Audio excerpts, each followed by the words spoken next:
Dear student, मैं हूं सागर। आप लोग आपके अपने इस यूट्यूब चैनल ICBS क्लास में स्वागत है।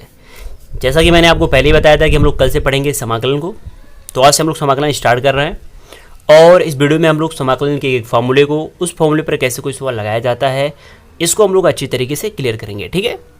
और समाकलन को स्टार्ट करने से पहले मेरा आपसे एक रिक्वेस्ट है कि अगर आपने अवकलन नहीं पढ़ा है तो पहले जाके आप अवकलन जरूर पढ़िए, क्योंकि अवकलन को बिना आप अच्छी तरीके से समझे आप समाकलन को अच्छी तरीके से नहीं समझ पाएंगे, ठीक है। तो पहले आप जाके अवकलन की पढ़ाई कर लीजिए। और अगर आप अवकलन पढ़ना चाहते हैं तो हमारे प्लेलिस्ट पे जा सकते हैं, वहाँ पे अवकलन के सारे वीडियो क्रम से अवेलेबल है, स्टेप बाय स्टेप करके, तो वहाँ से आप अवकलन की पढ़ाई कर सकते हैं, ठीक है। तो आइए चलते हैं, स्टार्ट करते हैं समाकलन को, देखते हैं कि ये समाकलन क्या होता है, समाकलन के फॉर्मूले क्या होते हैं, कैसे कोई सवाल लगाया जाता है। तो बहुत ध्यान से देखिए ये जो समाकलन शब्द है ना, ये दो शब्दों, एक समा और दूसरा कलन से मिलके बना होता है। समा का मतलब होता है बड़ा कर देना और कलन का मतलब होता है गणना करके, यानी गणना करके किसी भी चीज़ को बड़ा कर देना ही कहलाता है समाकलन। जैसे मान लेते हैं कोई चीज़ बहुत छोटी है, सपोज दैट ये क्या है, बहुत छोटी है, अगर हम गणना करते हैं और गणना के द्वारा इसको बड़ा कर देते हैं, यानी ये देखिए छोटी चीज़ है, छोटी चीज़ को क्या करते हैं हम बड़ा कर देते हैं। तो छोटी चीज़ को गणना के द्वारा बड़ा करना ही कहलाता है समाकलन, ठीक है। तो इसके पहले हम लोगों ने अवकलन पढ़ा था, वहाँ क्या पढ़ा था कि अवकलन क्या करता है कि बड़ी चीज़ को छोटा कर देता है। अवकलन बड़ी चीज़ को छोटा कर देता है और समाकलन क्या करता है, छोटी चीज़ को बड़ा कर देता है। इसका मतलब अवकलन और समाकलन एक दूसरे का उल्टा होता है, क्यों नहीं होता है। अवकलन क्या करता है कि बड़ी चीज़ को छोटा कर देता है, समाकलन क्या कर रहा है, समाकलन छोटी चीज़ को बड़ा कर रहा है। तो इसका मतलब दोनों एक दूसरे के उल्टे होते हैं, ठीक है। चलिए ठीक है, इस पर हम लोग चर्चा करेंगे बाद में। पहले हम लोग समझ लेते हैं कि अवकलन करते कैसे हैं। मान लीजिए किसी का अवकलन करना है तो उसको कैसे हम निरूपित करते हैं, तो ध्यान से देखते हैं, देखिएगा। सपोज दैट जैसे मान लीजिए हमको x का अवकलन करना है, समाकलन करना है, तो अगर आप इसका समाकलन करना चाह रहे हैं तो इसके पहले लगाते हैं टेढ़वा। टेढ़वा माने क्या, टेढ़वा को बोलते हैं इंटीग्रेशन, या उसी को बोलते हैं समाकलन का चिन्ह। और ये बनता कैसे, तो बहुत ध्यान से देखिए ये है इंग्लिश लेटर में, कैपिटल लेटर में यस है कि नहीं। अगर हम यहाँ पे एक चूल्हा लगाएं और यहाँ पे एक चूल्हा लगा के ऐसे खींच दें, ऐसे देखिए ध्यान से, ऐसे खींच दें, तो ये बन जाएगा इस टाइप का, बनेगा कि नहीं। और इसी को बोलते हैं टेढ़वा। टेढ़वा माने क्या, इसी को बोलते हैं इंटीग्रेशन और इसी को बोलते हैं समाकलन। टेढ़वा आप मत बोलिएगा, ठीक है। तो ये क्या है, ये है समाकलन का चिन्ह, इसी को बोलते हैं इंटीग्रेशन का चिन्ह। तो जिसका भी आपको समाकलन करना है उसके पहले आपको लगाना है इंटीग्रेशन। तो x का समाकलन करना है तो क्या करेंगे, x के पहले लगाएंगे इंटीग्रेशन, तो देखिए इंटीग्रेशन लग गया। अब हम लोग जानते हैं पहले से कि जो ये अवकलन और समाकलन होता है ये किसी न किसी के सापेक्ष होता है, क्यों। अवकलन भी जब हम लोग पढ़ रहे थे तो वहाँ भी अवकलन किसी न किसी के सापेक्ष कर रहे थे, वैसे ही जब हम समाकलन करेंगे तो वो भी किसी न किसी के सापेक्ष होगा। तो x का हम लोग समाकलन कर रहे हैं, अब किसके सापेक्ष, तो जिसके भी सापेक्ष आपको करना है। मान लीजिए आपको y के सापेक्ष करना है, तो आप क्या कीजिए, y के पहले आप लगा दीजिए d, और लगाने के बाद इसी में मल्टीप्लाई कर दीजिए और लिख दीजिए dy, हो गया। यानी x का समाकलन हो गया, किसके सापेक्ष हो गया, तो y के सापेक्ष। समझ में आ रहा है कि नहीं। इसको क्या पढ़ोगे आप, कहोगे x का समाकलन y के सापेक्ष, ठीक है। एक दूसरा एग्जाम्पल लेते हैं। सपोज दैट मान लीजिए हमको अवकलन समाकलन करना है हाथी का। मान लीजिए अगर हमको हाथी का समाकलन करना है तो क्या करोगे, सबसे पहले लगाओगे इसके पहले इंटीग्रेशन। देखिए लग गया कि नहीं। और हम लोग जानते हैं कि ये जो समाकलन होता है किसी न किसी के सापेक्ष होता है। तो मान लीजिए हाथी का जो अवकलन कर रहे हो वो t के सापेक्ष कर रहे हो, किसके सापेक्ष, t के सापेक्ष। तो क्या करोगे आप, t के पहले लगा दोगे d, तो t के पहले d लगाओगे तो ये हो जाएगा td, और इसी से क्या करो, इसी से गुणा कर दो और ये हो जाएगा td। अच्छा, इसे बोलते क्या है, इसको बोलते हैं हाथी का समाकलन t के सापेक्ष। समझ में आया कि नहीं। यानी जिसका भी समाकलन करना है उसके पहले लगाना है इंटीग्रेशन, और जिसके सापेक्ष करना है उसके पहले लगा देना है d और उसी में गुणा कर देना है। एक और एग्जांपल देखते हैं। मान लीजिए यस का समाकलन करना है तो इसके पहले लगाएंगे इंटीग्रेशन, और मान लीजिए p के सापेक्ष करना है तो p के पहले d लगाएंगे तो हो जाएगा dp और उसी से गुणा कर देंगे, और ये हो गया यस का समाकलन, s का समाकलन p के सापेक्ष, ठीक है। तो समाकलन करने का यही तरीका होता है। इट मीन्स कि हम जिसका भी समाकलन करते हैं उसको ऐसे ही लिखते हैं, ठीक है। तो यहाँ पे हम लोगों ने ये सीखा कि समाकलन करने के लिए उसको कैसे लिखते हैं। ठीक है, अब चलते हैं आगे, देखते हैं। तो बहुत ध्यान से देखिए जैसे मान लीजिए हमको यक्स का समाकलन करना है, तो मैंने क्या किया, यक्स का समाकलन कर दिया। अब मान लीजिए यक्स का समाकलन, मान लीजिए यक्स का समाकलन करने पे पी आया। ठीक है, तो जो भी समाकलन करने पे आया उसी में एक हम शब्द जोड़ते, एक कांस्टेंट यानी सी जोड़ देते हैं। जैसे एस का अवकलन किए, मान लीजिए यक्स का अवकलन करने पे आ गया यम। ठीक है, तो यम तो ये समाकलन करने पे आया, लेकिन समाकलन होने के बाद जो आएगा उसी में कैपिटल सी जोड़ दोगे आप। जैसे हाथी का आपने अवकलन किया और हाथी का अवकलन करने पे मान लीजिए आ गया घोड़ा। क्या आ गया, घोड़ा। तो इसी में क्या करोगे आप, सी जोड़ दोगे, इट मीन्स कैपिटल सी जोड़ दोगे। ठीक है, तो इसका मतलब जिसका भी आप समाकलन करोगे, समाकलन करने पे जो भी आएगा उसी में आप कैपिटल सी जोड़ दोगे। ठीक है, कैपिटल सी मतलब होता है कांस्टेंट। ठीक है, और हाँ, अगर आपके जहन में एक क्वेश्चन उठ रहा होगा कि सर ये कांस्टेंट क्यों जोड़ा जाता है, तो आप नीचे कमेंट बॉक्स में कमेंट कर सकते हो, मैं आपको बताऊंगा कि वो कांस्टेंट क्यों जोड़ा जाता है। ठीक है, चलिए आगे देखते हैं। मैंने आपको पहले ही बताया कि जो अवकलन होता है ये समाकलन का उल्टा होता है, यानी समाकलन का उल्टा अवकलन, अवकलन का उल्टा क्या होता है, समाकलन होता है। ठीक है, अब यहाँ पे आप एक चीज़ समझिए, देखिए जिसका आप अवकलन कर रहे हो ना, मान लीजिए आपने हाथी का अवकलन किया, सपोज समझिए आप, यहाँ पे कोई फॉर्मूला वॉर्मूला नहीं है, बस समझा रहा हूँ केवल आपको।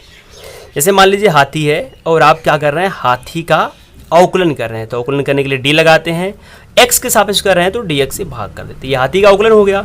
मान लीजिए हाथी का अवकलन करने पे घोड़ा आया, समझ रहे कि नहीं आप, हाथी का अवकलन करने पे घोड़ा आया, तो अगर घोड़ा का आप समाकलन कर दोगे तो हाथी आ जाएगा, यानी घोड़ा का, ध्यान दीजिए आप, घोड़ा का क्या कर दोगे आप, समाकलन। समाकलन माने ये समाकलन का चिन्ह है, और किसके सापेक्ष, यहाँ पे यक्स के सापेक्ष क्यों, तो यहाँ पे यक्स के सापेक्ष करोगे तो यहाँ पे घोड़ा कर देते हैं, तो घोड़े का आप समाकलन करोगे तो क्या मिलेगा आपको, मिल जाएगी हाथी। ये बात समझ में आए कि नहीं, फिर से देखिए आप, देखिए जिस चीज़ का आप अवकलन करोगे, अवकलन करने पे हमको जो मिलेगा, अगर हम उस चीज़ का समाकलन कर देते हैं तो हमको वो मिल जाएगा जिसका हमने अवकलन किया था। जैसे यहाँ पे हाथी का मैंने अवकलन किया, घोड़ा मिल गया, आप घोड़ा का समाकलन कर दोगे तो हाथी मिल जाएगा। समझ में आएगी नहीं, देखो अगर आप ए का अवकलन करते हो, अवकलन करने पे अगर आपको बी मिलता है, तो अगर आप बी का समाकलन कर दोगे तो आपको ए मिल जाएगा। समझ में आएगी नहीं, यानी ए यानी जिसका आप अवकलन करने पे जो पाते हो, अगर उसका हम समाकलन कर देंगे तो हमको वो मिल जाएगा जिसका हम अवकलन किए थे। ठीक है, तो ये चीज़ आपको समझ में आ गई होगी। चलते हैं आगे, देखते हैं। तो हम लोग बात करेंगे समाकलन के पहले फार्मूले का, तो बहुत ध्यान से देखिए अगर मैं बात करूँ एक्स एन प्लस वन बटा एन प्लस वन, अगर हम लोग इसका डिफरेंशिएट कर देते हैं, डिफरेंशिएट करते हैं तो मिलेगा हमको एक्स पावर एन। आपको डिफरेंशिएट करना आता है, बताना नहीं पड़ेगा। ठीक है, तो अगर आप इसका डिफरेंशिएट करते हो तो आपको ये मिलता है, समझ में आ रहा है। तो अगर आप इसका समाकलन कर दोगे तो आपको ये मिल जाएगा, यानी क्या, एक्स के पावर एन का समाकलन करो, एक्स के सापेक्ष, एक्स के पावर एन का समाकलन किया, इसके पहले ये लग गया, एक्स के सापेक्ष कर रहे हो तो एक्स के पहले डी ला के इसे गुणा कर दोगे। बात समझ में आ रहा है कि नहीं, देखो इस चीज़ को काटता हूँ, दिखाता हूँ फिर से। जैसे मान लीजिए आपको एक्स की पावर एन का समाकलन करना है, तो इसके पहले क्या लगाओगे आप, इंटीग्रेशन, और एक्स के सापेक्ष करना है तो एक्स के पहले डी लगा के भाग कर गुणा कर दोगे तो ये हो जाएगा डी एक्स। क्यों, अब इसका अवकलन करने पे अगर आपको ये मिला तो इसका अगर आप समाकलन करोगे तो आपको ये मिल जाएगा, यानी क्या, एक्स के पावर एन प्लस वन बटा एन प्लस वन। और ये रहा समाकलन का पहला फार्मूला। इसमें मैं आपको एक चीज़ बता दूं कि इसमें जो एन की वैल्यू होती है, एन की वैल्यू कभी भी -1 नहीं हो सकती है। ऐसा क्यों है तो इसको मैं आपको आगे बताऊंगा, बस यहाँ पे आप समझते रहिए कि एक्स की पावर एन का जो समाकलन होता है वो एक्स एन प्लस वन होता है बटा एन प्लस वन होता है, जिसमें एन की वैल्यू -1 कभी भी नहीं होती है। ठीक है, अब मैं आपको कुछ एग्जांपल लेता हूँ, एग्जांपल के माध्यम से समझाता हूँ। जैसे मान लीजिए एक्स के पावर 2 का कोई कहते समाकलन करो, तो समाकलन करने के लिए इसके पहले लगाते हैं इंटीग्रेशन। ठीक है, एक्स के सापेक्ष करना है तो उसमें क्या करेंगे, डी एक्स से गुणा कर देंगे। और फार्मूला क्या होता है, यहाँ पे एक्स, यहाँ भी एक्स, तो यहाँ भी क्या लिखते हैं, एक्स, तो लिख देते हैं एक्स। ठीक है, एक्स लिख दिया। इसके बाद यहाँ पे जो 2 है ना, 2, उस 2 में एक जोड़ो, क्योंकि यहाँ पे n प्लस 1 है तो 2 में एक जोड़ना पड़ेगा आपको, आपने जोड़ दिया। और बटा ये जो चीज़ ऊपर लिखा, देखिए यहाँ पे n प्लस 1 लिखा था तो n प्लस 1 नीचे लिखा, वो वही n प्लस 1 आप नीचे लिख दीजिए, यानी 2 प्लस 1 आप नीचे लिख दोगे ऐसे। तो क्या हो जाएगा, यहाँ पे हो जाएगा x के पावर 2 में एक जोड़ोगे तो ये हो जाएगा 3, और बटा 2 में एक जोड़ोगे तो ये हो जाएगा 3। और मैंने आपको पहले ही बताया कि जिसका आप समाकलन करते हो उसमें आप c जोड़ते हो कांस्टेंट, तो यहाँ भी आप क्या करोगे, कांस्टेंट सी जोड़ दोगे और x के पावर 2 का जो समाकलन हो गया वो हो गया ये बात समझ में आई कि नहीं। इसमें मैं आपको एक चीज़ बता दूं, एक चीज़ आपको आगे काम करेगा, लेकिन आप यहाँ पे जान जाओगे तो बढ़िया रहेगा। वैसे यहाँ पे जाना जरूरी नहीं है, लेकिन यहाँ पे जान जाओगे तो आपको समाकलन का कॉन्सेप्ट अच्छी तरीके से समझ में आ जाएगा। देखिएगा ध्यान से, जब हम लोग अवकलन कर रहे थे तो x के पावर n का जब हम लोग अवकलन कर रहे थे तो क्या कर रहे थे, पहले तो अवकलन कर रहे थे तो क्या आ रहा था, x n -1 आ रहा था। इसके बाद हम लोग n को ढक रहे थे और इस x का अवकलन करके इसमें गुणा कर दे रहे थे, क्यों, यही तो हो रहा था। तो यहाँ भी वैसे ही आपको करना है, x की पावर n का फार्मूला तो ये होता ही है, ठीक है। इसके बाद आपको n को ढक लेना है, n माने क्या, जो कांस्टेंट होता है उसको ढक लेना है। तो n को आप ढकोगे तो क्या दिख रहा है आपको, सिर्फ दिख रहा है x, दिख रहा है कि नहीं, तो उसी x का अवकलन कर लेना आपको, समझिए आप, यही काम आप अवकलन में भी कर रहे थे।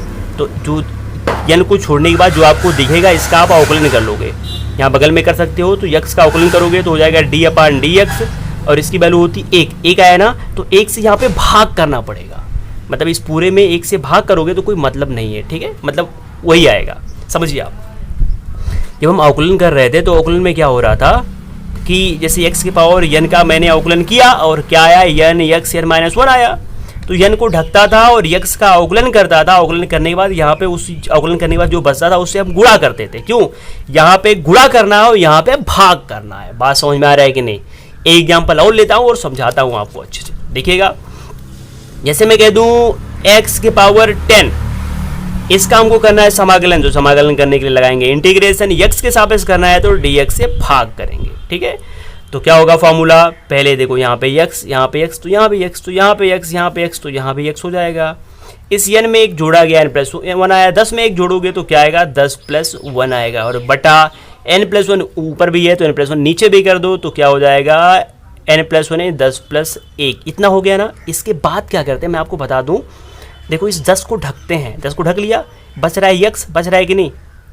उसे यहाँ पे आप कहोगे चलो ठीक है नहीं भी करेंगे तभी आंसर आएगा, ठीक है, लेकिन आगे चल के आपको प्रॉब्लम आ जाएगी, इसलिए यहाँ पे समझ लोगे तो बेहतर रहेगा। देखो x की पावर n है, आपको n को ढक लेना है, मतलब मन में ही ढक लेना है, तो बचेगा x, बचेगा ना। इस x का आपको अवकलन कर देना है, यहाँ बगल में कर देना है x का अवकलन, तो इधर x है तो x के सापेक्ष करोगे तो क्या मिलेगा 1, और जो यहाँ पे मिला उसी से आप भाग कर दोगे। और यही चीज़ अवकलन में कर रहे हैं तो वहाँ पे गुणा कर रहे थे, तो 1 से भाग करोगे तो कोई मतलब नहीं, यही आएगा, और प्लस क्या करोगे आप c जोड़ दोगे, ठीक है। इसके बाद क्या हो जाएगा, x के पावर 10 और 1 क्या हो जाएगा 11/10 11, और ये प्लस हो गया c, और ये हो गया समाकलन।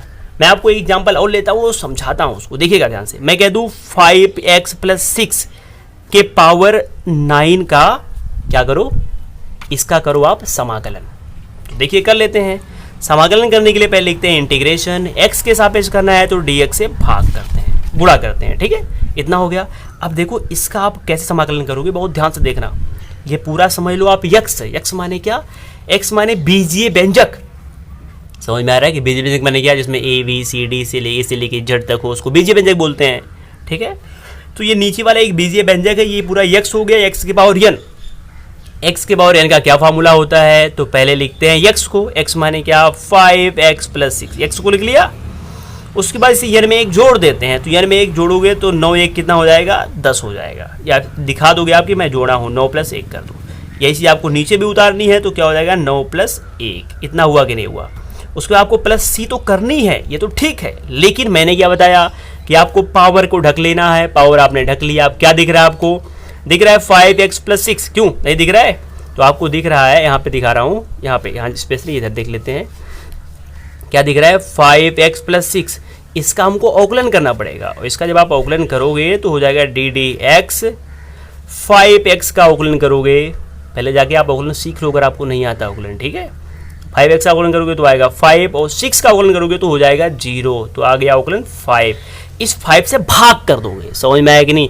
अगर आप अवकलन करते हैं तो उसमें गुणा करना होता है, लेकिन समाकलन में क्या करते हैं, भाग 5 से, तो 5 से भाग कर सकते हो, समझ में आया कि नहीं। हाँ, तो समझ में आ गया होगा, चलते हैं आगे देखते हैं। देखो ये ऊपर हो गया 5x + 6, और पावर क्या 9 1 10, और नीचे क्या है 9 1 10, और 10 5 45, और ये प्लस क्या है c, तो ये हो गया समाकलन, ठीक है।